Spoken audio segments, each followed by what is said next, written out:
सुखावसाने इदमेव सारं, दुःखावसाने इदमेव ज्ञेयं, देहावसाने इदमेव जाप्यं, गोविन्द दामोदर माधवेति, गोविन्द दामोदर माधवेति।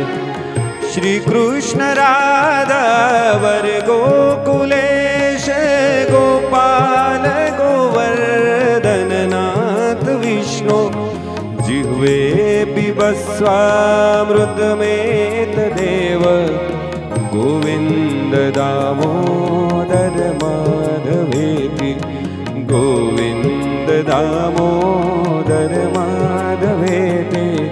हे कृष्ण हे यादव हे सखेति, गोविन्द दामोदर माधवेति। हे कृष्ण हे यादव हे सखेति।